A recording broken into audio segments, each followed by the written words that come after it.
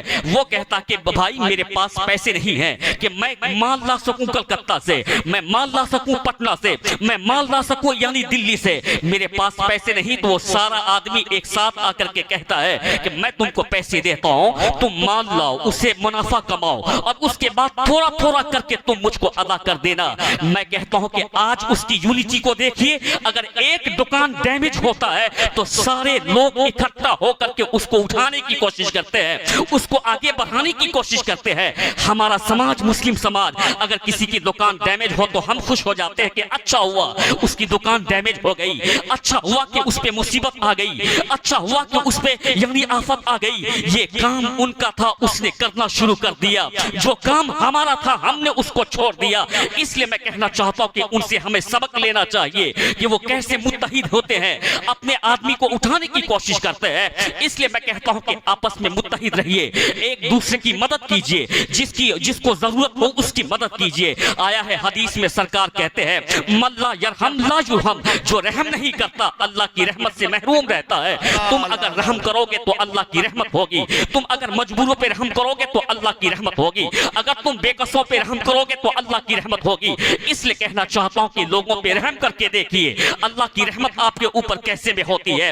اس لیے کہتا ہوں کہ حضور کے فارمولے پہ عمل کیجیے، آپس میں متحد ہوئیے۔ سرکار دو جہاں نے مدینے پاک میں آقائے دو جہاں نے سب کو متحد ہونے کا پاٹ پڑھایا تھا۔ اور ایک بات میں آپ سے کہہ دوں کہ اسلام امن کا نام ہے، اسلام محبت کا نام ہے، اسلام بھائی چارگی کا نام ہے۔ سرکار دو عالم جب مدینہ میں قدم رکھتے ہیں تو حضور کو معلوم ہوا کہ یہاں یہودیوں کے 3 قبیلے رہتے ہیں۔ ایک قبیلہ بنی نذیر ہے، ایک قبیلہ بنی قینقاع ہے، ایک یعنی بنی نذیر ہے، اور ایک قبیلہ بنی قینقاع ہے، ایک قبیلہ بنی قریظہ ہے۔ سرکار دو عالم نے کہا کہ ہم لوگ مسلمان ہیں، وہ لوگ یہودی ہے، وہ ہم کو ہماری رسالت کو تسلیم نہیں کرتا ہے، وہ یعنی مومن نہیں ہے۔ ایسا کرو کہ ہم اسلام کے ماننے والے امن پسند لوگ ہیں، اس لیے ہم ان کو بلاتے ہیں اور ان سے معاہدہ کرتے ہیں، امن کا معاہدہ، شانتی کا معاہدہ، یعنی ایک دوسرے سے نہ لڑنے کا معاہدہ۔ حضور تاجدار مدینہ کی تعلیمات کو دیکھیے، اسلام کے پیغمبر نے ان تینوں قبیلے کے سردار کو بلایا تھا، بلا کر کے کہا تھا کہ تم لوگ مدینہ کے اطراف میں رہتے ہو، ہم مدینہ میں رہتے ہیں، تم اپنے اپنے قبیلے کے سردار ہو تم مجھ سے معاہدہ کر دو کہ میں تم کو کوئی ٹینشن نہیں دوں گا، نہ تم مجھ کو کوئی ٹینشن دو گے، نہ مجھ سے تم کو کوئی پریشانی ہوگی، نہ تم کو مجھ سے کوئی پریشانی ہوگی۔ اسلام کے پیغمبر کی محبت کو دیکھیے، اسلام کے پیغمبر کے اخلاق کو دیکھیے، اسلام کے پیغمبر کے اس اخلاق کو دیکھیے۔ دنیا آج سرکار دو عالم کے اخلاق کریمانہ کو دیکھنے کے بعد دنیا دنگ ہے۔ میں کہنا چاہتا ہوں کہ اس مدرسے میں کیا پڑھایا جاتا ہے؟ اس مدرسے میں تو حدیث رسول ہی پڑھایا جاتا ہے۔ اس مدرسے میں کیا پڑھایا جاتا ہے؟ وہ قرآن جو سورہ فاتحہ سے لے کے سورہ ناس تک مصطفیٰ کی صفت بیان کرتا ہو، وہ قرآن ہی کی تعلیم تو مدرسے میں دیا جاتا ہے۔ میں آپ کو کہنا چاہتا ہوں، میں اگر آؤں علامہ یعنی منظر صاحب کے ہاں تو میں اس کا مہمان ہو جاتا ہوں، میں آؤں اگر شاکب صاحب کے ہاں تو میں اس کا مہمان ہو جاتا ہوں، علی رضا اگر آئے یہاں تو یہ اس کے مہمان ہے، اگر یعنی نعمان صاحب آئے ان کے یہاں تو اس کے مہمان ہے، جو جس کے گھر میں داخل ہوتا ہے اس کا مہمان ہو جاتا ہے۔ مدرسے میں آنے والا وہ مصطفیٰ کا مہمان ہو جاتا ہے، اس لیے کہ مدرسہ رسول اللہ کا گھر ہے، وہاں آنے والا وہ مصطفیٰ جان رحمت کا مہمان ہو جاتا ہے۔ آقائے دو جہاں کے مہمان اس مدرسے میں پڑھتے ہیں۔ ظاہر سی بات ہے، ایک اور پوائنٹ کی بات میں آپ کو کہنا چاہتا ہوں کے ساتھ اولاد رسول گلشن زہرا کے پھول، مدرسے میں پڑھنے والا وہ بچہ وہ کس کا مہمان ہوتا ہے؟ مصطفیٰ جان رحمت کا مہمان ہوتا ہے۔ اور ایک مثال میں آپ کو دے دوں، اگر میں علامہ شاکب صاحب قبلہ کے یہاں آؤں مہمانی میں اور اس کے یہاں رکوں، پھر میرے دل میں خیال آئے کہ عصر کے بعد نکل کر کے ذرا گاؤں کو دیکھنا چاہیے، یہاں کی آبادی کیسی ہے، یہاں کا رہن سہن کیسا ہے، یہاں کے لوگوں کا اخلاق کیسا ہے۔ اگر میں 4 بجے کے وقت میں نکلتا ہوں، نکلنے کے بعد روڈ کے کنارے جاتا ہوں، وہاں مجھ کو دوسرے صاحب مل جاتے ہیں اس گاؤں کے۔ اس نے مجھ سے پوچھا کہ آپ کہاں آئے ہیں میاں؟ میں تو اس گاؤں میں آپ کو پہلی مرتبہ دیکھتا ہوں، آپ بیٹھ جائیں اپنی جگہ، آپ کے تمام مہمان آ گئے ہیں، کھڑے ہو کے انتظار کرنے کی ضرورت نہیں ہے۔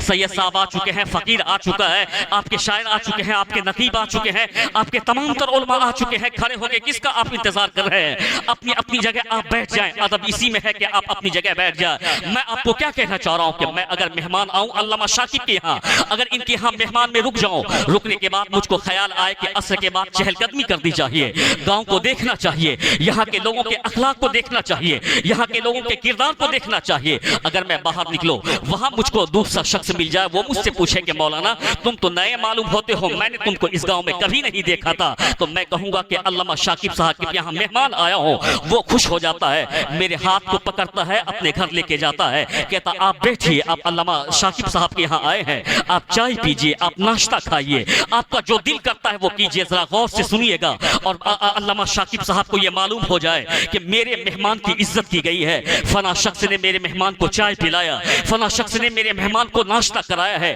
تو اس کو کتنی خوشی ہوگی۔ اگر علامہ شاکب کے مہمان کی مہمان نوازی ہوتی ہے تو اسے خوشی ہوتی ہے۔ علامہ اگر یعنی منظر اسلام کی مصباحی کے مہمان کی مہمان نوازی ہوتی ہے، اسے خوشی ہوتی ہے۔ تو میاں ذہن کو حاضر رکھنا، مدرسے میں پڑھنے والا وہ مصطفیٰ کا مہمان ہوتا ہے۔ اگر آج بھی کوئی اپنے گھر میں دسترخوان بچھا کر کے کہتا ہے میں اس دسترخوان پہ مہمان رسول کو دعوت دیتا ہوں، تو سرکار مدینہ کو خوشی ہوتی ہے۔ آج بھی اگر کوئی اپنے گھر میں دسترخوان بچھا کر کے یہ کہتا ہے کہ اس دسترخوان سے میں مہمان رسول کو دعوت دیتا ہوں، تو مصطفیٰ جان رحمت کو خوشی ہوتی ہے۔ سرکار دو جہاں مہمان نواز حضور کے اخلاق کو سنیے، یعنی ایک کتابوں میں آیا ہے، بلکہ مولانا علامہ روم نے اپنی کتاب مثنوی شریف میں ایک حدیث کو نقل فرمایا ہے، اس کو سنیے کہ آقائے دو جہاں کی بارگاہ میں کئی لوگ آئے، اور آنے کے بعد حضور نے کہا یہ چند لوگ حاضر ہیں جو کہ مدینہ کے نہیں ہے، اس کا کوئی گھر نہیں، اس کے رہنے کے لیے کوئی جگہ نہیں ہے، اس لیے ایسا کرو کہ ایک ایک کو تم اپنا مہمان بنا لو، ایک کو میں اپنا مہمان بناتا ہوں، دوسروں کو تم مہمان بنا لو۔ حضور کی سیرت کو سنیے، حضور کے اخلاق کریمانہ کو سنیے۔ یہ اور بات ہے کہ دنیا ہم کو دیکھ رہی ہے اور ہمارے یہ کیریکٹر کو دیکھ کر کے وہ اسلام کو سمجھنے کی کوشش کر رہی ہے، اس لیے دنیا غلط فہمی میں پڑ جا رہی ہے۔ لیکن کل دنیا یعنی کس کی کیریکٹر کو دیکھتی تھی؟ کل دنیا کبھی یعنی غوث اعظم کی زندگی کو دیکھ کر کے اسلام کے قریب آ جاتی تھی، کل دنیا غریب نواز کے اخلاق کریمانہ کو دیکھ کر کے اسلام کے قریب آ جاتی تھی، کل دنیا یعنی اعلیٰ حضرت کے اخلاق کو دیکھ کر کے، مخدوم پاک کے اخلاق کو دیکھ کر کے، بزرگوں کے اخلاق کو دیکھ کر کے اسلام کے قریب آتی تھی، اس لیے کہ وہ 100% اسلام پہ عمل کرتے تھے۔ آج ہم اسلام پہ عمل نہیں کرتے ہیں، مسلمان ہیں شراب پیتے ہیں صاحب، مسلمان ہیں بے نمازی ہیں صاحب، مسلمان ہیں گالی بکتے ہیں صاحب، مسلمان ہیں